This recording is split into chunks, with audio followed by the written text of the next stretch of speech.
iHeartRadio Broadway, driven by Mercedes-Benz. Oh my God.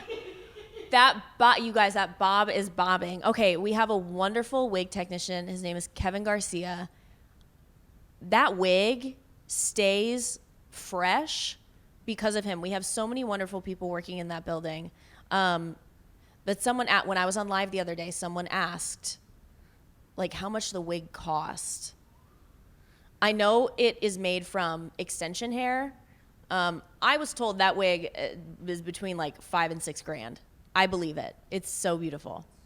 They put it when they fit me for it. It was longer, and they're like, we're gonna wet it and we're gonna cut it while it's on you. And I had it on. I didn't want to take it off. I was like, am I gonna cut my hair? I think I'm gonna cut my hair. Ooh, my hair. Okay. I just washed my hair yesterday, so thank you for noticing. Oh God, it's not exciting. It's not exciting at all. I use, don't come for me. I use Head and Shoulders shampoo because I like it. It makes my scalp tingly. And whatever random conditioner I can find, nothing fancy. I love a dry shampoo. I love, I have it in my bag over there. The Big Sexy hairspray. It's like in a red can, but they also make like a root lifting powder that I love.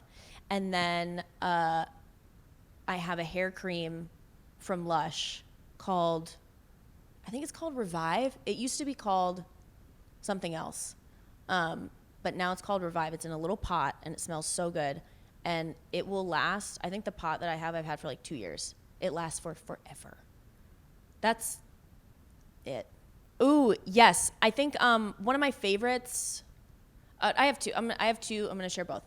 Our first day that we moved into the Lena Horne Theater, it was when I was sharing a room with Britt and Andrea, and they were already in the dressing room, and I walked in, and we like all looked at each other and looked at our costumes hanging up, and like we all fell on the floor crying and laughing, like so happy. And we had a window in our dressing room, and I was like, oh my God, we're here.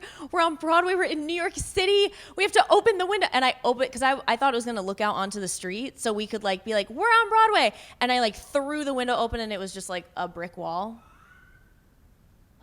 The most anticlimactic. That was a great one. And then I remember when we were still in Chicago, one of the producers took all of us out, and it was before there was talk of Broadway, and we were all sitting together, and he was like, well, you know, we've had a couple Broadway theaters ask about us coming in already, but this one won't work because you guys will be in Canada. This one won't work because just the timing, but you know, Broadway theaters are asking us to come in, and we were all like we're going, like we're gonna go to Broadway. And my parents happened to see the show that night, and they were like sitting off kind of closer to the bar, and my dad happened to take a picture of all of us sitting together because he was like, oh, the girls are together, like I'll just take a picture of them. And it was at that exact moment, you can see it on all of our faces, that everyone's faces are like grabbing each other, like so excited. And he had no idea what we were talking about, but I have that picture on my phone, like a picture of that exact moment. Isn't that funny? Isn't that so funny? That he sent it to me. He had never sent it to me, and then he did randomly, and I was like, do you know what this is a photo of? Dale, my greyhound, he's 13. He turned 13 this year. Can you believe? Happy birthday. He's a little angel. There's no right way to do this. I know that depending on where you went to school, or if you go to school, which you don't have to, that there's, you know, the pressure of like have to move to New York City, and that's where you go and you start auditioning. You can move wherever you want. You can take a year off if you want. There's no timeline. You don't have to immediately start working right when you graduate. I'm not going to tell you how old I am, but I didn't make it to Broadway as soon as I wanted to or thought that I should, but I wouldn't have been able to handle it if I had come in when I was 22. I probably wouldn't have a voice.